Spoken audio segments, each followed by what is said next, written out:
So we're here today talking with Jordan Lovinger. He is a guitar teacher with a profile on findaguitarteacher.com. Jordan, thank you so much for joining us today. Thank you for joining me, Dan. Absolutely. So tell us first, where are you located and where do your lessons take place? So right now I'm located in Annapolis, capital of Maryland. Hmm. I fluctuate between moving in between Annapolis and DC. Hmm. Most of the gigs that I play are actually in DC or Baltimore, Yes. and I'm lucky enough that I have friends that I can stay with. So one of those two places is usually where I'm teaching, in between DC or Annapolis. And do your students come to you or do you teach in students' homes or both? A little bit of both. Uh-huh. Generally, I try to keep students meeting me at the local college in Annapolis Okay. called St. John's College. Okay. There's a chalkboard, there's nice acoustics in the hall that I teach in, and there's also music stands. So I find it gives a nice little focused atmosphere. Yes, Um, sure. And do you find you teach more adults or more younger students or a mixture of both? I teach a mixture of both. I've taught children as young as 9 and have had really good success, and I've taught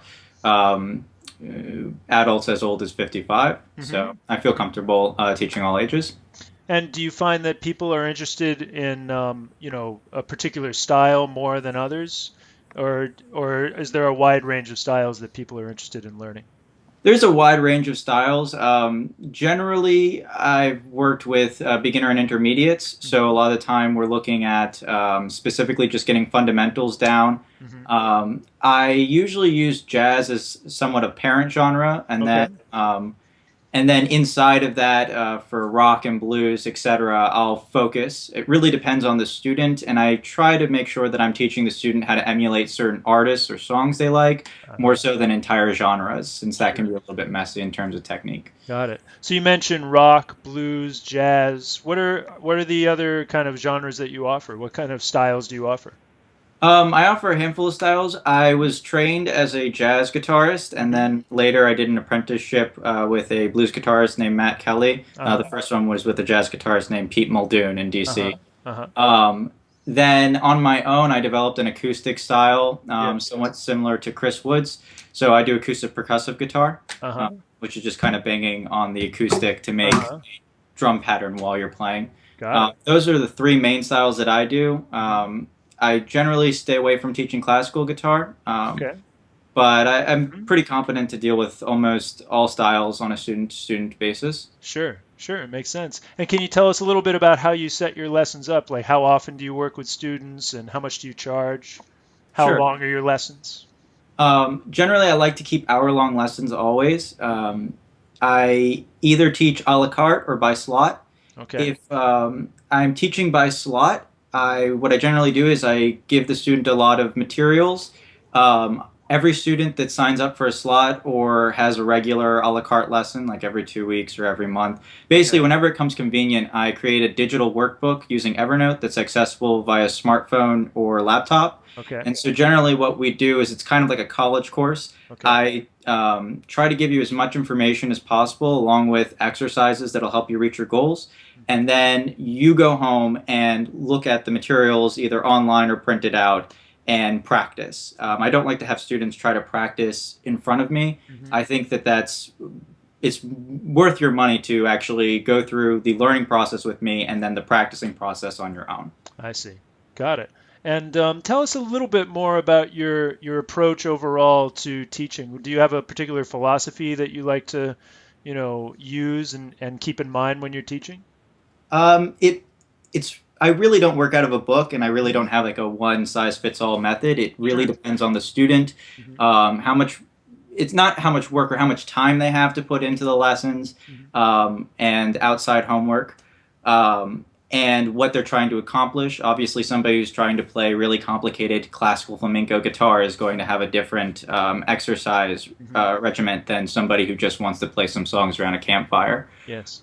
That being said, all my lessons are geared towards self sufficiency. Hmm. I want my students, after a short amount of time with me, to be able to use YouTube, online resources, other guitarists, jam sessions to teach themselves. They should be able to look at their playing, assess what they want to be doing, what they're not doing now, and how to get there.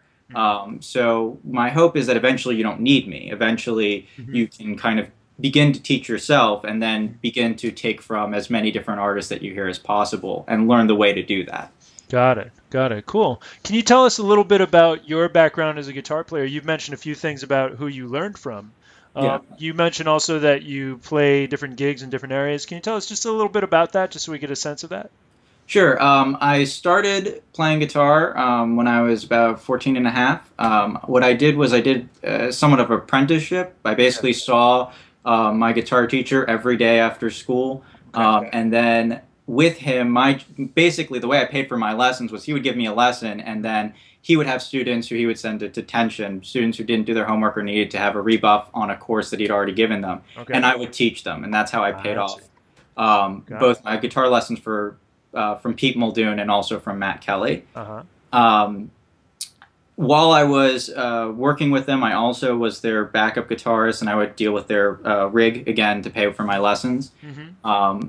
And then eventually, so that's how I first started playing gigs. I was playing with them or guesting with them. Mm-hmm. Then I started a band in Annapolis called Black Black Black at my local college. We got some success, and then I branched out on my own. I now have a project that actually should be on my profile called Cassette Cassette. It's a Uh-huh. singer-songwriter project. I play either with a full band or by myself, and Cool. it's more focused on kind of lyrical and musical concepts instead of just me showing off on guitar. So Got that's it. that's kind of where I am at in my musical career Cool. right now. Cool. We'd love to hear you play a little bit of just an example of your playing. Can you show us a little something? Sure, I'll play the rhythm section from a song I wrote. Sounds good. I'll add just a little bit of a percussive element to give you an idea Sure. of how hitting the guitar actually can improve your playing. Sure. Uh,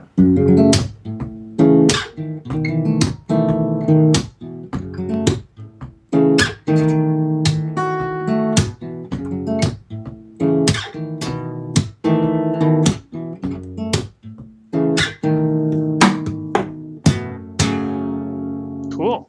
All right. Excellent. Can you tell us a little bit about your equipment? This guitar that you have, or your other equipment? yeah, I have way too many guitars. There you. Uh-huh. This is a Baden D style prototype. Okay. Basically, it's a Taylor and everything but name. Baden Okay. was a designer for Taylor. He Okay. went out on his own for 3 months Yes. uh, and then his company collapsed. I Yes. also have a John Mayer Stratocaster that I use for Uh-huh. my electric stuff. Uh-huh. Um, I have a Ibanez kind of Artcore, which is basically a Gretsch knockoff. Uh-huh. I keep two other guitars, but they're not in this apartment. Sure. And then off camera right now, I have a Fender Twin Reverb. It has two inputs, which is really Uh-huh. helpful for when students meet me in the studio. Sure.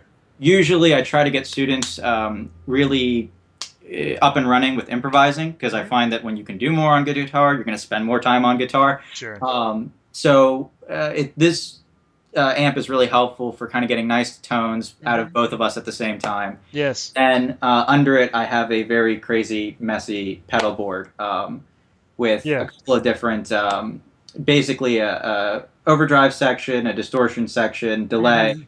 a loop Uh-huh. pedal, very helpful for working with students on improvisation and showing them Yes. what the loop pedal does, a wah-wah pedal, and then a micro synthesizer that turns my guitar signal into a synth signal. Got it. I And do you mentioned offer your students guidance on choosing their own equipment?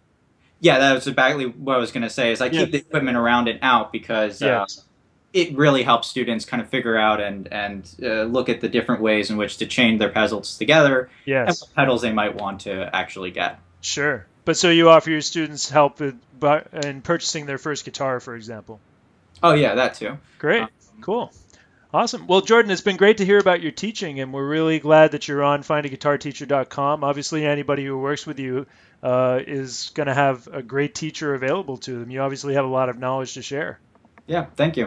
Thanks for Absolutely. taking time today. Of course. So thanks again, and we look forward to seeing you on findaguitarteacher.com.